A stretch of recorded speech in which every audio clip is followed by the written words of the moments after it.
देखो अंतर क्या है अयोध्या और लंका में। अयोध्या के एक राजा हैं जिनका नाम दशरथ है। ऐसा रथ जिसमें 10 घोड़े जुते हों और 10 घोड़े अलग अलग जाना चाहते हों तो उस रथ की हालत क्या होगी। एक रथ है, उसमें 10 घोड़े लगे हैं, एक बाएं जाए, एक दाएं जाए, एक इधर जाए, एक पीछे जाए, वो रथ का क्या होगा। रथ बढ़ेगी या रथ के टुकड़े टुकड़े हो जाएंगे। दशरथ का अर्थ है सारे घोड़े एक दिशा में चले जा रहे हैं। गोपियां भी दशरथ है। गोपी का मतलब ही यही होता है कि जो अपनी समस्त इंद्रियों से किसी एक विशेष रस का पान करती हो, कृष्ण रस का पान करती हो।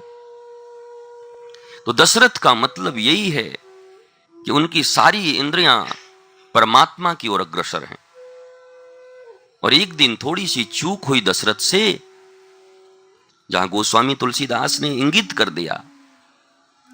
3 पत्नियां हैं, एक कैकेयी है, राम जी को कल राज्याभिषेक होना है और आज जैसे ही आते हैं तो पता चलता है कि रानी, पहली बात तो यह है कि वहां लिखा गया है कि जब तीसरी शादी हो गई इनकी तो दोनों रानियों को इन्होंने करीब करीब छोड़ ही दिया था। उत्तानपाद से कम न थे, राम के बाप थे तो क्या हुआ, उत्तानपाद ही थे। कैकेयी के महल में ही रहते थे। और आज जब फिर कैकेयी के महल में गए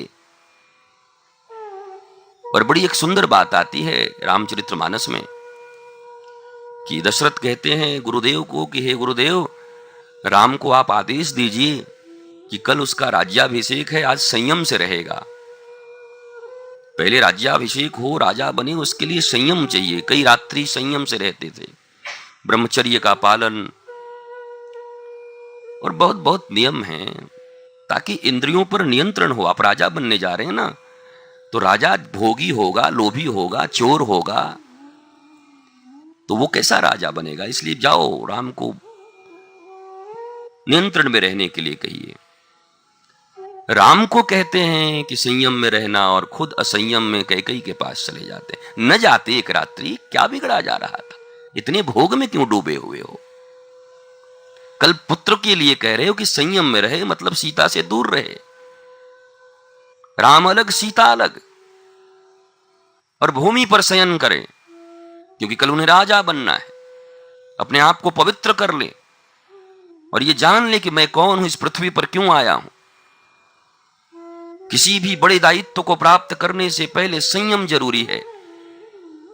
हमारे राष्ट्र की स्थिति क्या है, कल दायित्व मिलना है, आज जाम छलकते हैं, शराब बंटती, शराब पीते हैं, कबाब बंटते हैं। कैसी योग्यता है, कैसे राजा हैं, कैसी प्रजा मिलेगी और कैसा शासन होगा। कई दिन लगते थे संयम में रह के, क्योंकि राजगद्दी को भगवान माना जाता है। तो राम को तो कहे कि संयम में रहना और खुद असंयमी हो गए, चले गए कैकेयी के पास। न जाते, और जब गए महल में तो न मिली कैकेयी, तो पता चला कहां है, कोप भवन में। तब भी तो रुक जाते, चल भैया 4 दिन तो कोप भवन में रह ले, तब तक ये शुभ काम होना है, राम का राज्याभिषेक होना है, वो हो जाए फिर तुमसे मिलता हूं। शुभ काम हो रहा है, इसमें अशुभ की ओर जा भी क्यों रहे हो दशरथ जी। दशरथ हो आप, 10 इंद्रियों पर विजय प्राप्त किया है आपने।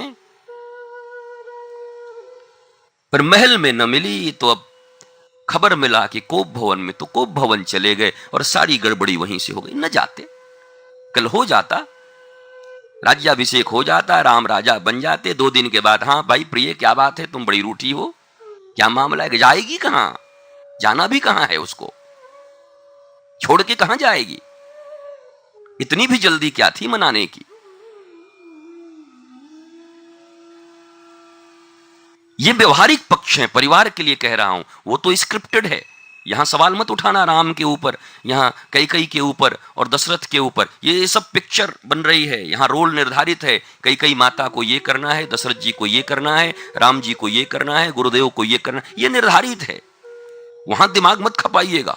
हाँ ठीक, तो ये आपके लिए कह रहा हूं। उन पे मत दिखाइए कैकेयी ने गलत कर दिया, दशरथ ने गलत कर दिया, ये स्क्रिप्टेड है।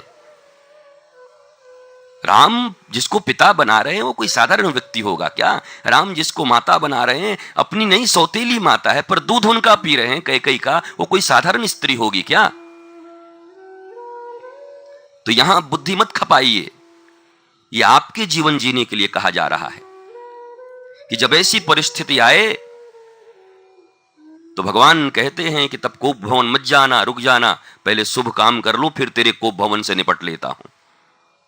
तू रहे भी 2-4 दिन कोप भवन में ही। तो पहले तो अच्छा था महाराज, एक कोप भवन था, जब पता चल जाता था राज दरबार में प्रत्येक घर में कोप भवन होता था। स्त्री रूठ गई तो पता चलता था कि कोप भवन में है, मतलब वो रूठी हुई है। कोप भवन, किसी ने कहा अभी भी कोप भवन होना चाहिए। मेरे मन में ऐसी विचार आई कि अब तो ये पूरा भवन ही कोप भवन है, अलग से क्या बनाना है? रसोई में कोप, बेडरूम में कोप, पूजा के घर में कोप, अब कहां कोप में नहीं हो? एक एक इंच घर का कोना कोना तो कोप भवन है, तो अलग से बनाने की भी क्या जरूरत है?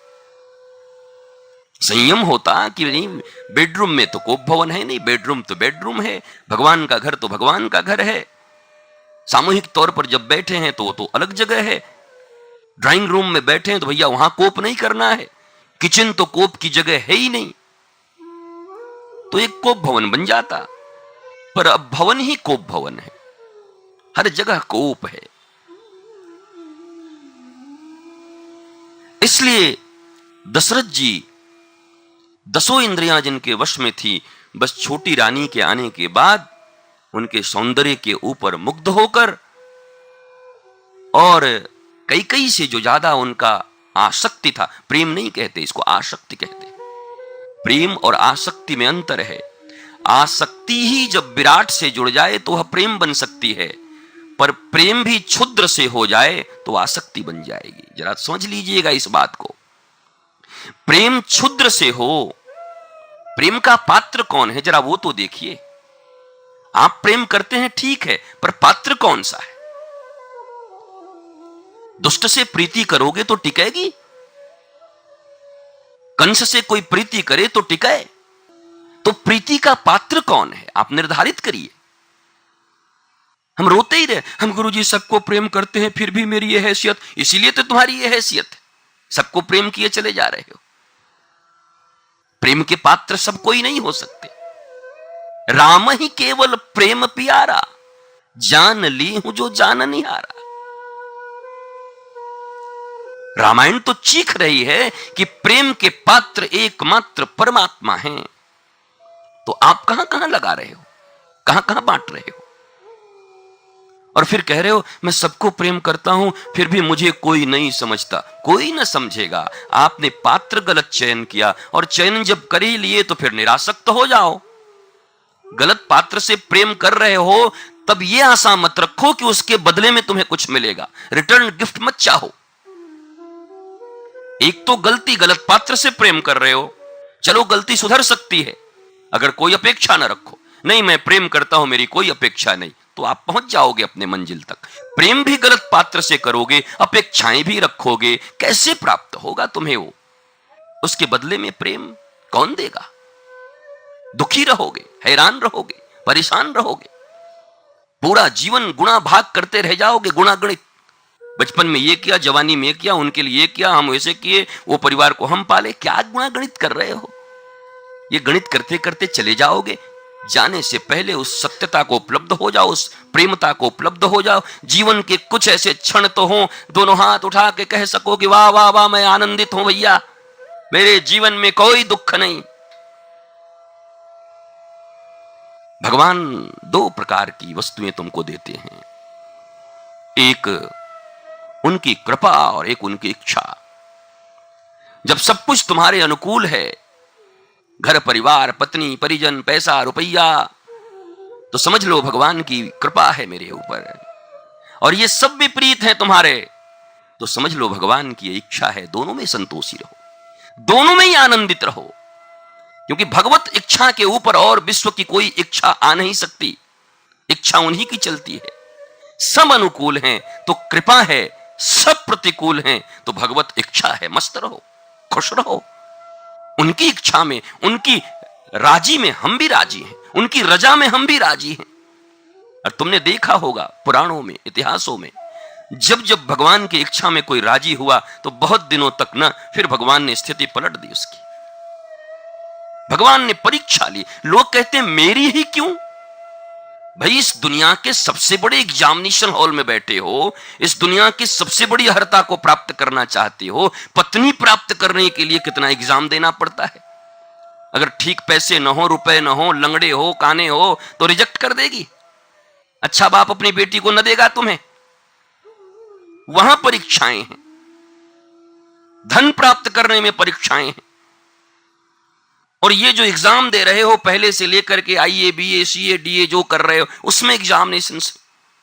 इस संसार में कुछ भी करते हो, ठेकेदारी लेना है तो वहां टेंडर भरो, पास होगा। तुम अर्हता प्राप्त किए हो कि नहीं, कि तुमसे भी आगे लोग हैं, न मिलेगा।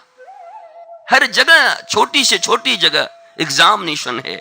और दुनिया का नहीं, ब्रह्मांड का सबसे विशेष वस्तु कौन है? परमात्मा श्री कृष्ण।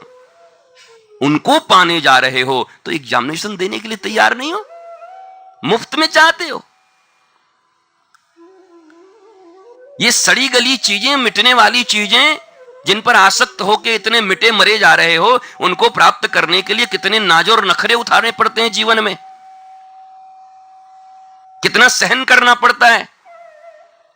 और उस परमात्मा को प्राप्त करने के लिए इतनी सी तकलीफ नहीं सह सकते, इतना से एग्जामिनेशन नहीं दे सकते। नहीं तो मुझसे तो नहीं होगा, तो बोल कौन रहा है करने को? न होगा तो न मिलेगा। एग्जाम में न बैठोगे वो न मिलेगा, सीधी सी बात। कौन मजबूर करेगा तुम्हें?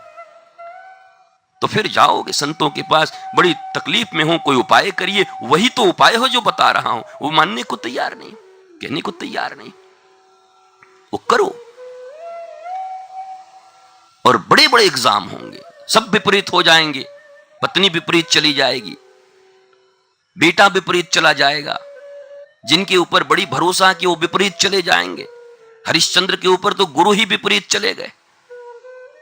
अब देखो तो सपने में बेचारा ने सपना देखा था कि सपने में मैंने दान दिया है, और गुरु जी सुबह पहुंच गए, हाँ भैया दान दिया था, ला। हरिश्चंद्र ही बोले गुरु जी सपना देखे, ऐसा सपना देखा है? हाँ तो दे, मेरा सब दे दे।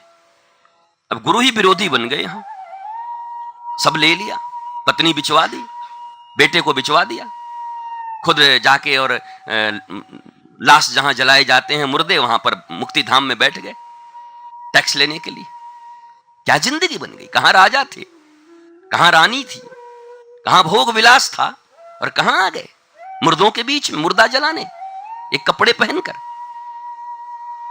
पर विचलित न हुए हरिश्चंद्र। शिवी को देखो, अपनों के लिए कुछ दे देना, इसको इंसानियत मत समझिए, इसको भक्ति मत समझिए। मैंने अपने बच्चे के लिए किया, मैंने अपने बेटे के लिए किया, उसके लिए सब करते हैं। कौवा भी करता है, कुत्ते भी करते हैं, आप ही नहीं करते। राजा शिवी को देखिए, बाज आया, कबूतर के ऊपर झपटा, कबूतर आके उनके ऊपर गिरा, फड़फड़ाने लगा, उन्होंने पकड़ लिया। बाज ने कहा ये मेरा भोजन है, आप क्यों रोकते हैं? मेरे भोजन से आप मुझे वंचित कर रहे हैं, ये अपराध है। बोला भैया तू मांस खाता है ना? बोला हाँ, पर ताजा मांस चाहिए। तो बोला क्या मैं अपना मांस दे दूं तो इसको छोड़ देगा? बोला मुझे मांस से मतलब है, इसका दे दो, उसका दे दो। और तब जांघ से मांस निकाला काट के, एक तरफ बोला हाँ बिल्कुल बराबर लूंगा जितने का कबूतर है। एक तराजू पे कबूतर, एक पे मांस डाला, काटते गए, पर कबूतर ही भारी रहा। अंत में कहा कि मैं खुद चढ़ जाता हूं, सारे शरीर लहूलुहान है, रक्त रंजित है, हाथ कटे, पांव कटे, तराजू पे चढ़ गए। और उसी समय कबूतर ऊपर गया, वो नीचे आए, वहां कोई कबूतर थोड़े ही था, साक्षात भगवान प्रकट हो गए। इसके गूढ़ार्थ को समझा करिए कथा को। कई लोग इसी में भ्रमते रहते हैं, कैसे काट दिया होगा, कैसे क्या किया। अरे इसका मतलब तो समझो कि अपनों के लिए नहीं, अपने बाल बच्चों परिवार के लिए करने वाले को परमात्मा आनंद नहीं मिलता। केवल इन्होंने एक कबूतर के लिए, कबूतर से क्या रिश्ता था इनका? और कबूतर से रिश्ता था 2 दाना देने, तो हम भी जानते हैं। छत पे तुमने भी दाने डाले होंगे, 4 दाना जाके डाल के आए होगे, पानी का 1 बोतल रख करके, ऐसे पात्र, वो तो सब कर देते। पर मांस दे दिया। आके कबूतर कहे कि भैया, कबूतर लोग कहे कि नहीं, एक आदमी बोला है कि हम अपना मांस दो, तो सबरी कबूतर में आग लगवा दें यहीं पर। हम पागल हो गया है क्या? तेरे को दाना दे रहा हूं, मेरा ही मांस खाएगा, भाग जा। तो आप इसके आशय को समझिए, इसमें मत घूमिए कि क्या हुआ, कैसे हुआ, ये माइस्टिक है कि ये क्या है, ये रियल नहीं है, ये नॉर्मल नहीं है, ये अबनॉर्मल है, ये फॉर्मल है। इसमें क्यों डूबे हुए भैया? इससे क्या मतलब है तुमको? क्या करोगे इतनी तत्व विवेचना करके? अंत में बड़ी निराशा होगी। ब्रह्मांड इतना बड़ा है कि पूरा विवेचना कर नहीं सकते, समझ नहीं सकते। थोड़ी फिजिक्स समझ जाओ, थोड़ी केमिस्ट्री समझ जाओ, क्या मिलेगा इससे? फिजिक्स केमिस्ट्री समझने आए हो इस दुनिया में, बायोलॉजी जानने आए हो, इतिहास जानने आए हो, ये सब नहीं, तुम रस प्राप्त करने आए हो, जीवन का रस। देखो ना, रस और नीरस कितना बढ़िया शब्द है। उसी को निराश बोलते हैं ना, निराश। जिसके जीवन में रास नहीं है, रास किसको कहते हैं मैंने आपको बता दिया है। कृष्ण से आपका मिलन जो है वही रास है, और यहां है निराश। जिसके जीवन में रास नहीं है वो निराश है, जिसके जीवन में कृष्ण नहीं है वो निराश है, जिसके जीवन में कृष्ण नहीं है वो नीरस है। सीधी बात है। मैं बड़ा निराश हूं, इसका मतलब सीधा है कृष्ण से दूर हो। सीधी बात बोलो, पॉजिटिव बोलो। आके निराश, मैं बड़ा निराश हूं गुरुजी, ये मत बोलो। बोलो मैं भगवान से बड़ा दूर हूं गुरुजी, सीधी बात बोलो। आजकल मुझे बड़ी निराशा होती है, कहो कि आजकल मैं भगवान से बड़ी दूर जा रहा हूं। अपने शब्दों को चेंज करो, परिवर्तित करो। बड़ा डिप्रेशन है, होगा ही। परमात्मा से दूर रहोगे तो डिप्रेशन होगा, और कोई उपाय नहीं है। क्योंकि रसऊ वही शह के पास रह के थोड़ी कोई डिप्रेशन में जाता है। गोपियां कभी डिप्रेशन में गई क्या? मीरा डिप्रेशन में गई क्या? सारा दुनिया छोड़ दिया, लोग गालियां देने लगे, लोग इज्जत उछालने लगे, इतनी तकलीफ, कोई डिप्रेशन मीरा को किसी प्रकार की? ये तो चलन है। डिप्रेशन तो बड़ी सुंदर बीमारी है।